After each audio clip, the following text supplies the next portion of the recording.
Y quería comenzar por una reflexión. La reflexión es que, como todos vosotros sabéis, estamos todavía muy lejos de tener una eficacia muy alta en la mayor parte de los fármacos que utilizamos y de los tratamientos en general que utilizamos.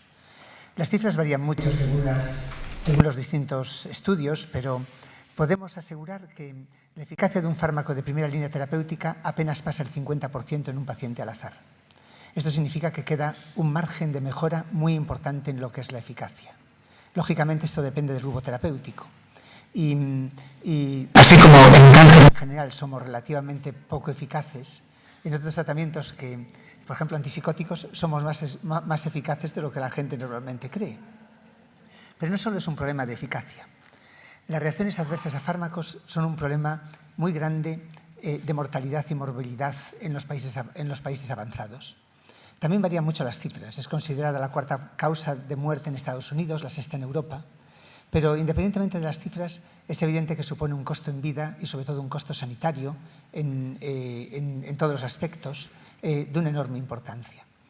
Si fuésemos capaces de buscar biomarcadores que nos predijesen la eficacia y la toxicidad de los fármacos, realmente el avance sería enorme.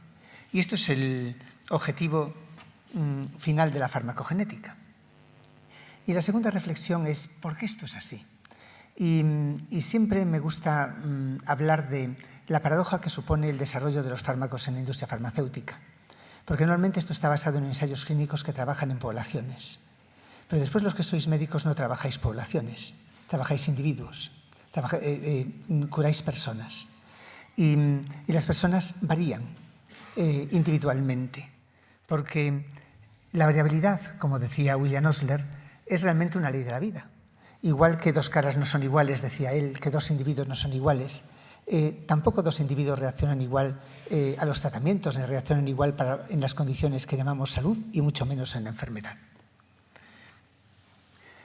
La farmacogenética es algo mucho más antiguo de lo que la gente piensa, porque piensa que es algo muchas veces relacionado con los avances actuales de la genómica, pero lleva ya muchos años con nosotros.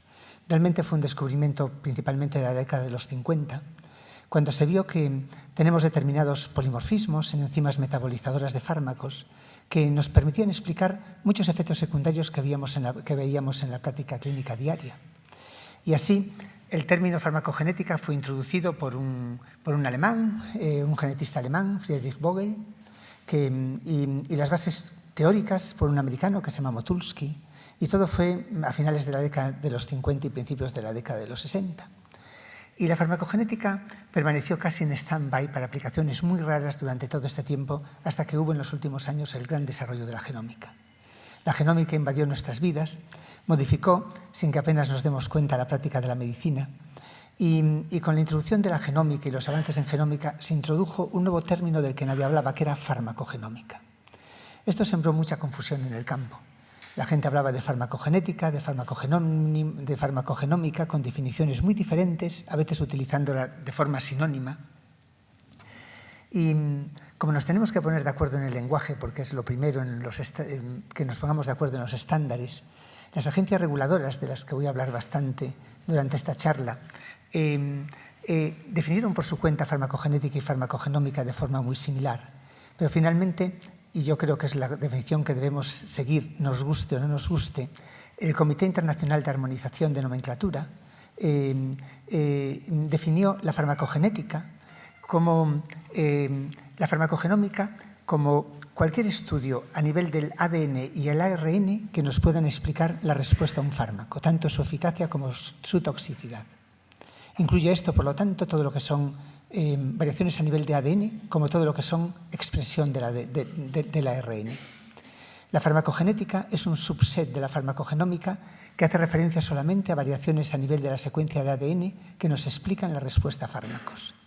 En la práctica, normalmente, esto hace que se circunscriba la farmacogenética a un grupo limitado de aplicaciones y que, en general, el término farmacogenómica es un término que va a ser más utilizado, como dentro de un momento vais a ver. Realmente, la predicción de la respuesta a fármacos es algo que hasta ahora costó mucho empezar a entender. Y el motivo por el que costó mucho es porque su complejidad en realidad es muy grande, porque hay dos cosas que influyen. Por una parte, la enfermedad. La enfermedad, que es lo que los genetistas llamamos un tracto complejo, porque intervienen factores genéticos y factores ambientales en la mayor parte, en todas las enfermedades en realidad, pero fundamentalmente en todas las enfermedades comunes. La enfermedad normalmente no la tenemos subclasificada por causas etiopatogénicas, sino que la tenemos clasificada por signos. Y las clasificaciones que hacemos distan mucho de cuáles son los mecanismos moleculares de la enfermedad habitualmente. Y es común que cualquier enfermedad la tratemos de forma igual, independientemente de su subclasificación. Esta es la primera gran consecuencia de la variabilidad en la respuesta a los fármacos. Una artritis, por ejemplo, la definimos como calor, color y rubor en una articulación. La podemos subclasificar de 20 maneras. Podemos hablar de artritis psoriásica, de artritis reumatoide, de espondilitis anquilopoyética, de síndrome de Reiter. La vamos a tratar con un antiinflamatorio. ¿Qué antiinflamatorio? Hay muchos tipos. Pues seguramente el que sea más popular en ese momento histórico. Y vamos a jugar con una eficacia del 50%. Las enfermedades reumáticas las tenemos clasificadas por esos signos y esos síntomas, pero no por sus bases moleculares ni por sus mecanismos de respuesta al fármaco. Y es por ello por lo que la eficacia va a ser necesariamente limitada. Este es el primer factor que condiciona la falta de eficacia de los fármacos. Pero es que además, cuando tratamos con un fármaco en un individuo, el propio fármaco en un individuo tiene variabilidad en la respuesta. El fármaco es metabolizado por enzimas que tienen variaciones en la población. Las proteínas transportadoras también tienen variaciones en la población. Muchas veces las dianas, los receptores de los fármacos también tienen variaciones. Y esto, conjuntamente con el ambiente, motiva también una diferencia en la respuesta a los fármacos. Hasta hace poco, tractos complejos como este, como son las enfermedades, fueron muy complicados de analizar. Muy complicados porque estamos hablando que no solamente es un gen, sino que son muchos genes que interaccionan entre ellos, interaccionan con el ambiente de una manera que es complicada de observar. Afortunadamente han pasado dos cosas. Una revolución tecnológica que nos permite analizar la variación de una forma simple y mucho más barata de lo que podíamos imaginar, y a lo mejor mucho más barata de lo que mucha gente se cree. Analizar, por ejemplo, un SNP, una variación, cuesta menos que una radiografía. Y lo segundo, un gran avance en el conocimiento que nos ha permitido conocer, como decía Jaime, pues tener el libro del genoma y por lo tanto tener un compendio de todas las variaciones que tenemos en el genoma muy detallado. Esto ha revolucionado la manera de aproximarnos a entender el componente genético de la enfermedad compleja o de la respuesta a fármacos, que es básicamente lo mismo. Y también hemos aprendido que para buscar esto lo que tenemos que hacer son estudios de asociación. Cuando algo no se hereda de forma completamente mendeliana, en cuyo caso compensan siempre estudios de ligamiento, merece la pena siempre coger dos subgrupos. Un subgrupo de pacientes, por ejemplo, que tienen artritis y que no la tienen, o que responden a un fármaco y que no responden, o que al tomar un antiinflamatorio hacen un sangrado y otros que no. Dos fenotipos bien diferenciados. Y en ellos analizamos una serie de marcadores genéticos, de los cuales las estrellas hoy día, como la mayor parte de vosotros o todos sabéis, son los SNPs, variaciones muy simples que hay en todo el genoma y que hay muchísimas. Hay unos 20 millones, porque hay un SNP aproximadamente cada 150 pares de bases. Y hoy día, a través de un proyecto internacional, que fue el proyecto internacional HapMap, hemos podido encontrar el millón de SNPs que representan prácticamente toda la variación del genoma. Para encontrar los genes que están detrás de la respuesta a fármacos, a través de estos estudios de asociación, caben dos aproximaciones. Una, utilizar lo que se llaman genes candidatos. Conocemos, por ejemplo, el pathway del metabolismo de la mayor parte de los fármacos. Puedo buscar los genes que están ahí, analizar SNPs en esos genes, analizar esos SNPs en la población respondedora y en la población no respondedora y ver si alguno de esos SNPs están asociados con la respuesta a la enfermedad, del fármaco en la enfermedad. Claro, esto corre el riesgo de que si no adivinaste la hipótesis etiopatogénica o eso no está en ese pathway metabolizador, esa diferencia en la respuesta, no encuentras nada.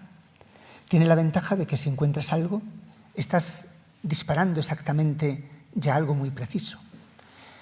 Hay otra aproximación, que es estudiar el genoma totalmente. Es lo que se llama hacer un estudio de GWAS, un Genome-Wide Association Study, que tiene la ventaja de que no tienes ninguna hipótesis predefinida. Eres menos preciso, pero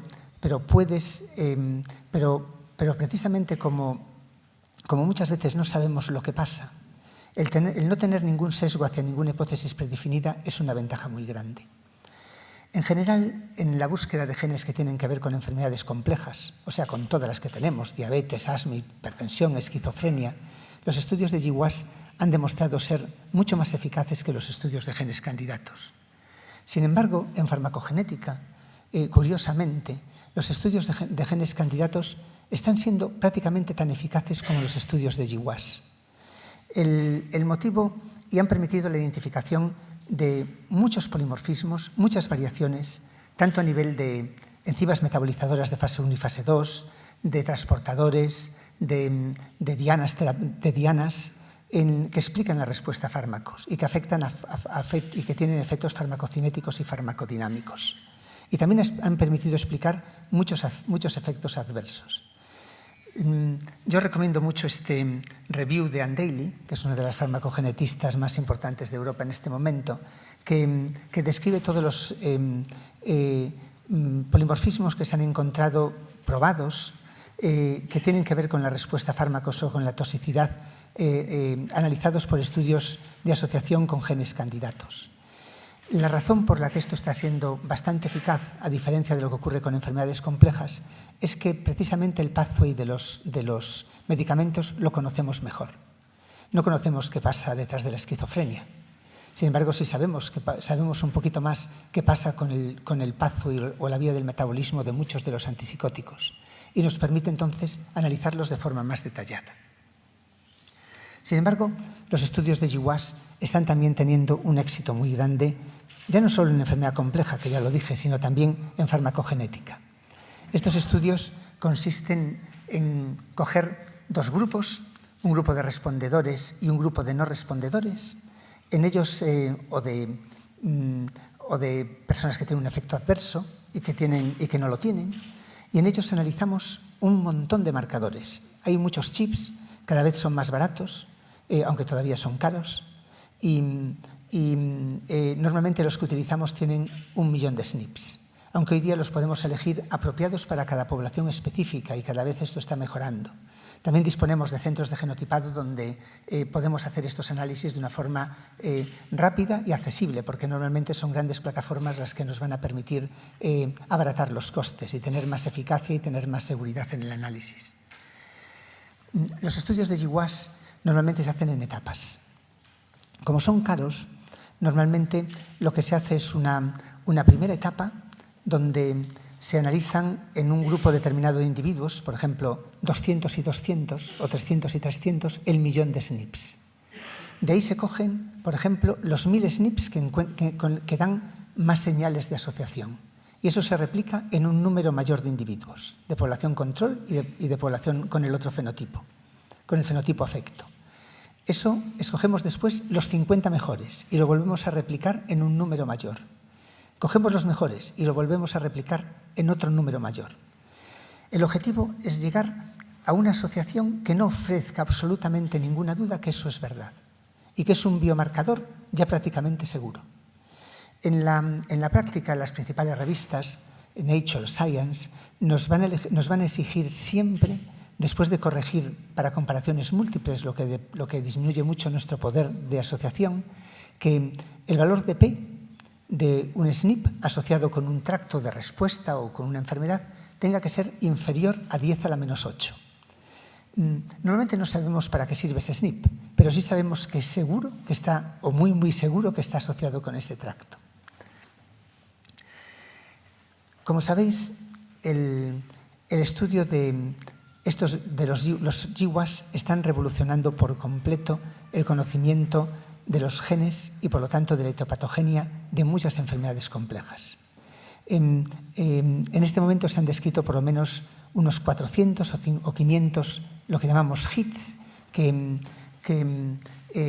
son ya biomarcadores para poder quizás subclasificar esa enfermedad compleja.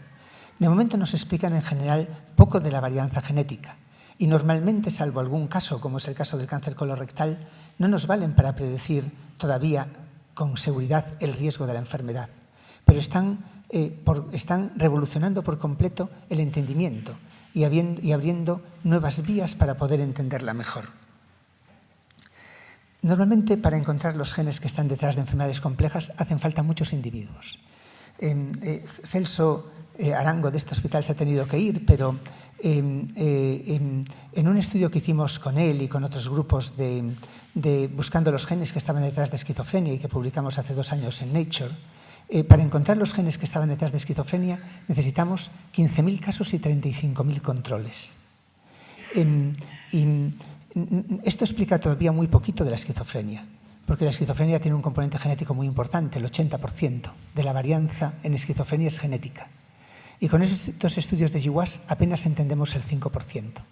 Pero en este estudio, igual que en otro estudio de un consorcio americano que hubo y que encontramos lo mismo, ¿sabéis qué vimos? Que toda la esquizofrenia lo que encontrábamos asociado era el complejo mayor de histocompatibilidad y genes reguladores de inmunoglobulina. Lo que hemos encontrado no nos permite predecir esquizofrenia, pero nos permite abrir nuevas ideas etiopatogénicas, porque con estos resultados es claro que el componente inmunológico en la esquizofrenia es base para su desarrollo. Y esto abre unas perspectivas completamente distintas para entender la enfermedad. Y lo mismo que está pasando en esto está pasando en todas. La diferencia de los GWAS en enfermedades complejas y en farmacogenética es que en farmacogenética hace falta números muchísimo más bajos. Hay muchos estudios publicados en las principales revistas donde se han encontrado SNPs y, por lo tanto, biomarcadores predictores con seguridad de la respuesta solamente en 40 casos y 40 controles.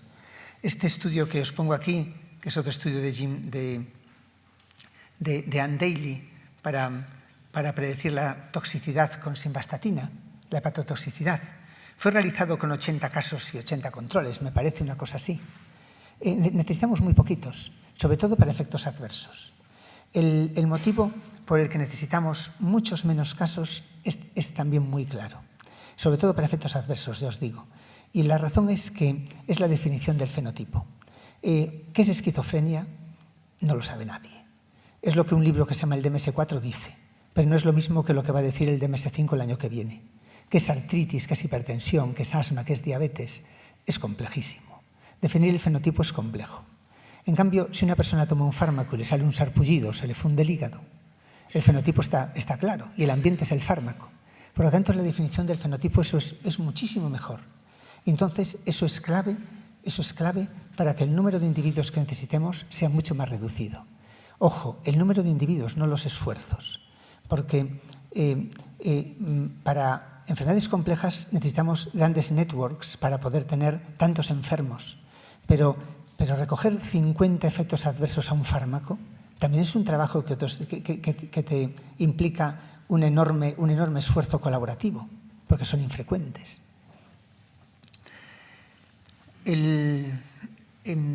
Estudios de GWAS que están permitiendo encontrar biomarcadores de respuesta a fármacos se están encontrando todos los días. Prácticamente no hay revista de farmacogenómica que algún día en algún número no tenga 1 o 2 GWAS en los que se están identificando biomarcadores de respuesta a fármacos. Nosotros, y también lo saco a colación porque es otra colaboración con un grupo de este hospital, y donde el grupo de farmacia hospitalaria está teniendo también un papel importante, pues hicimos hace poco un GWAS, y esto lo traigo para poner como ejemplo lo interesante que es hacer estudios de búsqueda de biomarcadores en farmacogenética respecto a enfermedades complejas. El cáncer colorectal es un tema principal de investigación mía particular y de mi grupo, y hicimos un GWAS gracias a un consorcio muy bueno que hay en España que se llama Epicolon, donde una serie de clínicos de muchos hospitales recogieron un número grande de casos y controles. Utilizando un chip que es el AFI 6.0, analizamos 1 millón de SNPs y 1 millón de sondas en cada individuo, en cada caso y en cada control. Y lo replicamos después.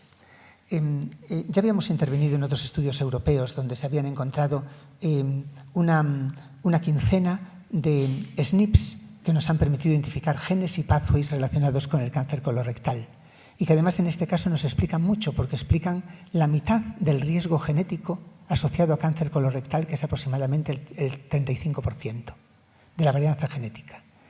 ¿Y qué encontramos después de hacer tanto esfuerzo y que nos costó tanto dinero? Porque analizar 2.000 individuos con esto es muy costoso para el nivel de proyectos que tenemos en España y nos tuvimos que juntar varios grupos. No encontramos prácticamente nada nuevo. Encontramos lo mismo que se había encontrado. 2 SNPs nuevos que todavía estamos replicando y que no estamos seguros. Y afortunadamente, porque tuvimos la precaución de analizar también otro tipo de variación que se llaman CNVs, que no habían sido explorados, que son variantes de número de copia, que nos explican un porcentaje de la variabilidad del genoma, encontramos unos CNVs nuevos, que estos sí que nos van a servir. Pero imaginaros, tanto esfuerzo para casi nada, porque en lo que es SNPs no encontramos absolutamente nada distinto que lo que se había encontrado. Sin embargo, como en este consorcio los clínicos habían trabajado muy bien en colaboración con oncólogos y con los farmacéuticos, recogimos aproximadamente unos 200 casos y 200 controles que habían tenido efectos adversos a los tratamientos habituales quimioterápicos de cáncer colorectal. Aquí en España es común tratarlos con Folfox y Folfiri, que son mezclas de 3 quimioterápicos, y se ha mejorado mucho en la eficacia en el cáncer colorectal, muchísimo. Pero también la causa más importante de mortalidad está relacionada con la discontinuidad del tratamiento por efectos secundarios. Es muy importante la neutropenia, que supera el 50% de los casos de tratamientos, la diarrea, hay neuropatías, el síndrome de Mano-Pie, por ejemplo. O sea, hay bastantes efectos secundarios. Y lo que hicimos pues, fue recogerlos y encontramos estos SNPs que veis aquí, estos 7 SNPs que predicen de una forma bastante buena muchos de estos efectos secundarios. Ahora, mi pregunta es, esto que hemos encontrado y que ya está, que está publicado, se publica en el siguiente número de Pharmacogenomics Journal, ¿lo podemos ya traspasar a la clínica diaria? A mí me gustaría, pero es lógico. Yo estoy muy seguro de que eso que hemos encontrado es cierto, pero lo debemos traspasar ya directamente. Bueno, la pregunta que me harían la gente que tiene que ver con regulación es, ¿esto ya es un marcador validado? ¿Qué le llamamos a un biomarcador validado?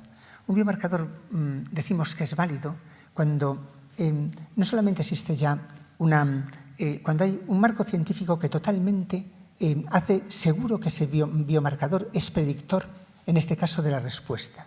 Y donde además tenemos una evidencia funcional de que eso es así y tenemos una asociación clara entre la respuesta y los SNPs que hemos encontrado. ¿Y quién define que un biomarcador es validado o no? Bueno, es una parte esencial, por lo menos en Europa y Estados Unidos, de las agencias reguladoras. Las agencias reguladoras definen los biomarcadores de 3 maneras. Una son biomarcadores válidos, cuando son completamente seguros, donde hay una evidencia funcional, donde han sido replicados en estudios independientes, donde existe un consenso de la comunidad científica de que ese es un biomarcador válido de verdad. Hay otros muchos biomarcadores que se están generando, yo creo que sería el caso de los que acabamos de ver, que son probablemente válidos. En este caso ha sido replicado, por ejemplo, pero todavía no tenemos evidencia funcional de lo que está ocurriendo y no hemos hecho estudios de coste-eficacia, pero son marcadores probablemente válidos. Y hay muchísimos biomarcadores que se publican diariamente que son meramente exploratorios, que simplemente hemos encontrado un hallazgo, pero todavía no ha sido ni siquiera replicado. Esos, desde luego, no se pueden hacer.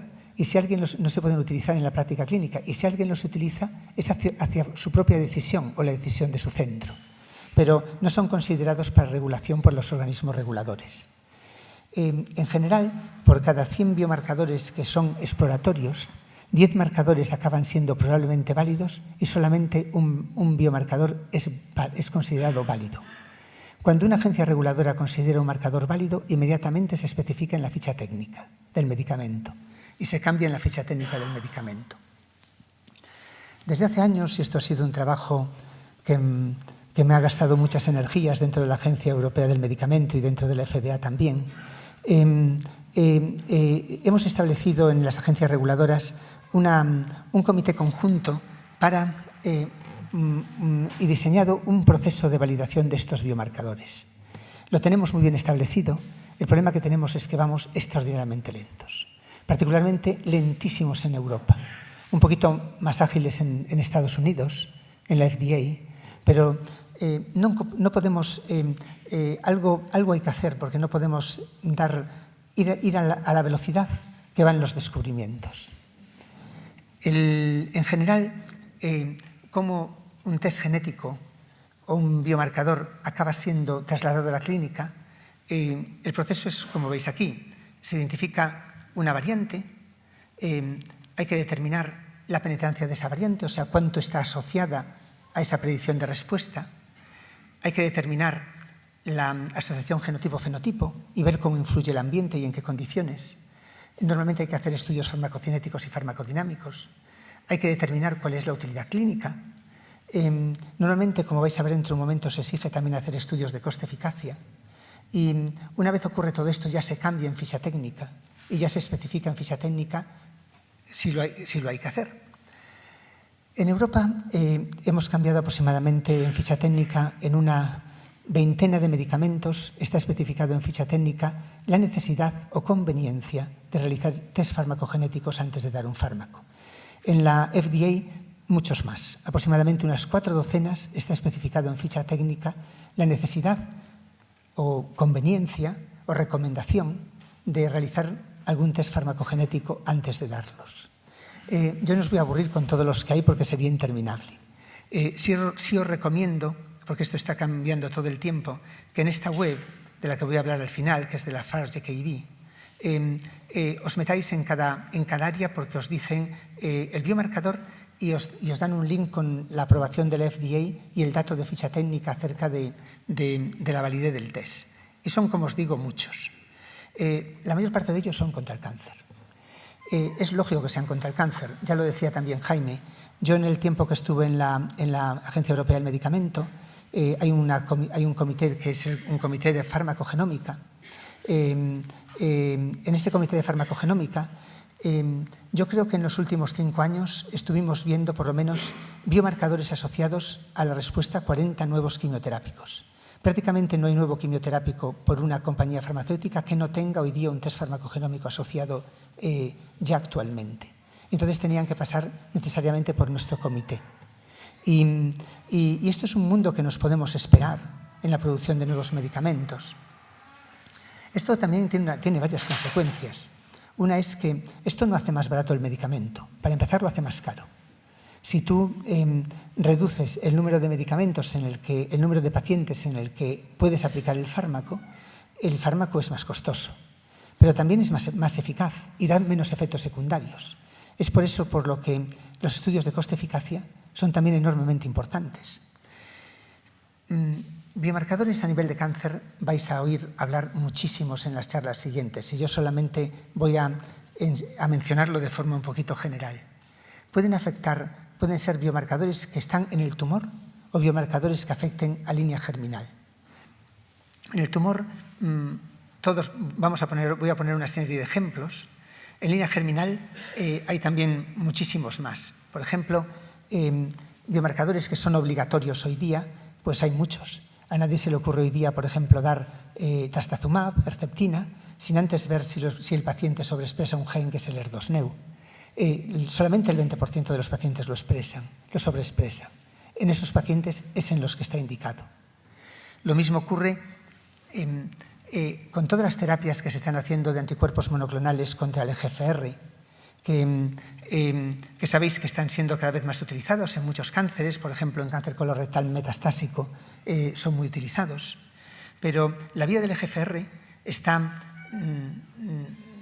regulada, downregulated, no recuerdo cómo se dice en castellano, está regulada para abajo por el KRAS. El problema es que cuando hay mutaciones en KRAS, la vía se reactiva todo el tiempo a nivel de Carras y, por lo tanto, la medicación anti-GFR no es eficaz. Hay un porcentaje de individuos, que creo que está alrededor del 40%, que tienen mutaciones en los codones 12 y 13 de Carras y que, por lo tanto, esos pacientes no deben recibir este tipo de terapias, cetuximab o panitumumab o terapias similares, porque a estos pacientes sería simplemente darles toxicidad, pero no darles eficacia. Estos son marcadores a nivel de tumor. A nivel de línea germinal hay muchísimos. Uno de los primeros descubiertos fue en cáncer, fue cuando se trataban leucemias con mercaptopurinas. Había un porcentaje de pacientes un 10% que tenían inmunosupresión. Y era porque tenían un polimorfismo en un gen que se llama TPMT, que metaboliza la mercaptopurina. Y en estos pacientes el riesgo de toxicidad y de mielosupresión era enorme. Y en este 10% de los pacientes, ya muy rápidamente, y fue creo yo casi que el primero a nivel de línea germinal, que se puso en el etiquetado de recomendar el uso de la farmacogenética para guiar la dosis y para tener cuidado en este tipo de pacientes. Desde entonces hay muchísimos ejemplos en donde en ficha técnica se aconseja utilizarlo, aunque rara vez se aconseja qué hacer con la dosis. Esto provoca a veces mucha intranquilidad en los médicos. Por ejemplo, en el irinotecan hay un polimorfismo que es el UGT1, UGT1A1, donde en ficha técnica se dice, cuando el paciente es homocigoto para el alelo 28, es fundamental reducir la dosis, pero no dice cuándo. Esto produce intranquilidad. ¿Cómo hacemos o cómo podemos llevar? Pero es evidente que la gente que tiene este alelo en homocigocia, como le des las dosis normales que le das con el de irinotecan, van a tener un problema. Esto es evidente. Van a tener una neutropenia muy probablemente. ¿Y cómo hacemos en la práctica clínica? Bueno, nosotros en la práctica clínica a nivel local lo que hemos hecho es, para cáncer colorectal, el problema que hay es que se emplea normalmente mezclas de quimioterápicos en un grupo importante de pacientes.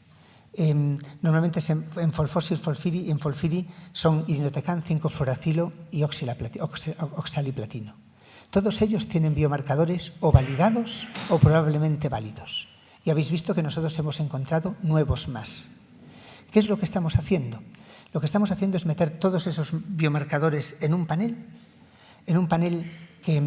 que procesamos con unas tecnologías de laboratorio que es muy barato y muy rápido, de modo que el oncólogo inmediatamente, en 48 horas, puede tener un informe farmacogenético de ese individuo, en todo lo que son biomarcadores de respuesta para esos fármacos que utilizan en el cáncer colorectal. Lo estamos haciendo como un ensayo piloto en varios hospitales y no solo están muy contentos los oncólogos porque les permite orientar, aunque sea de forma aunque sea solamente tener precaución para algunos efectos secundarios que pueden esperar, o reducir las dosis o aumentarlas.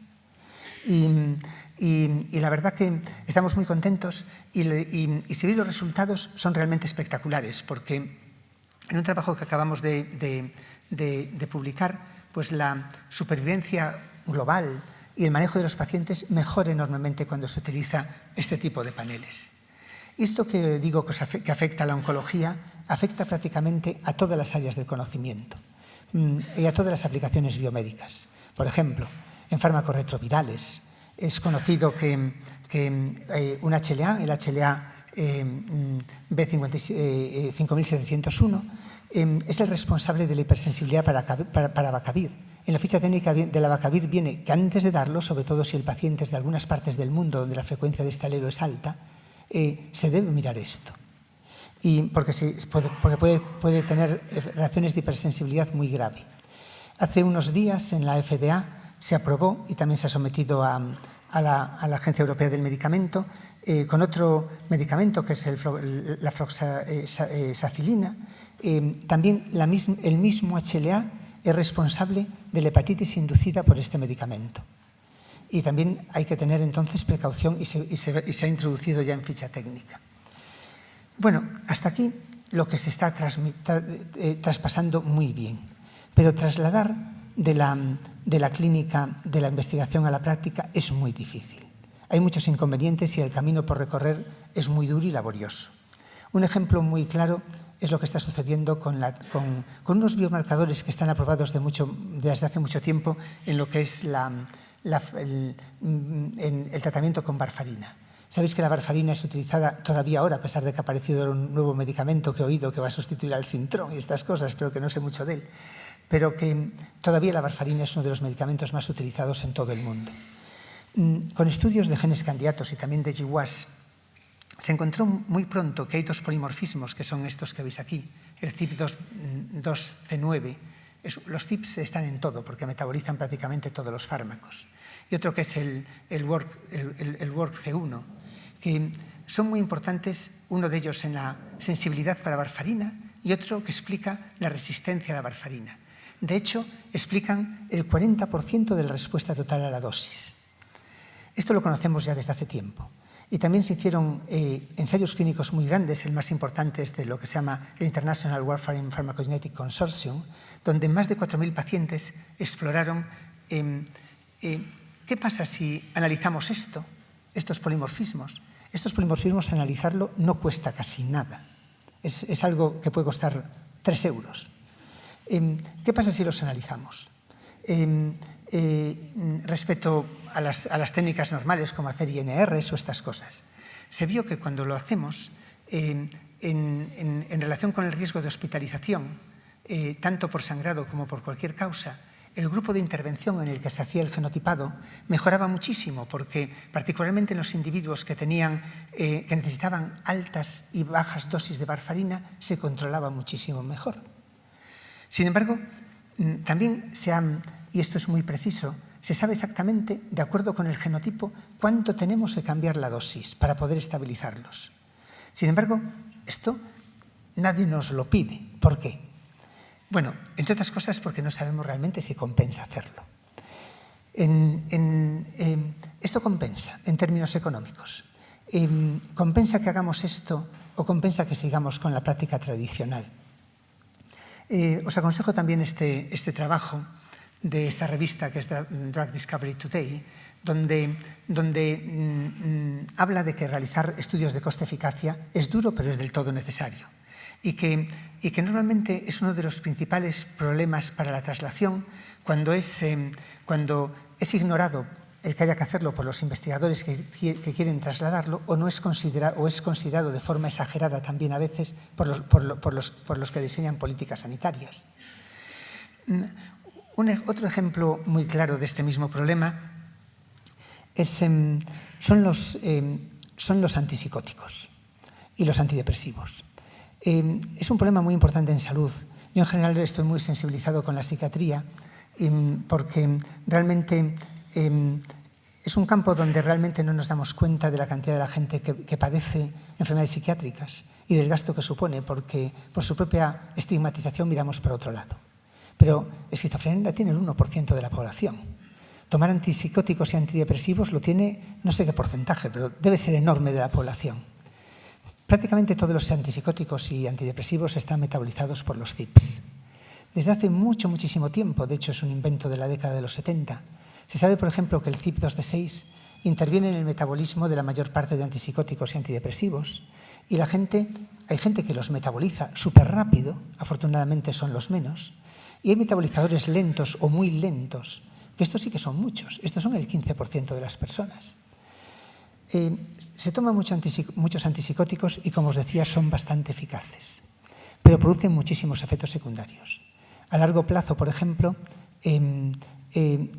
producen muchísima muerte súbita.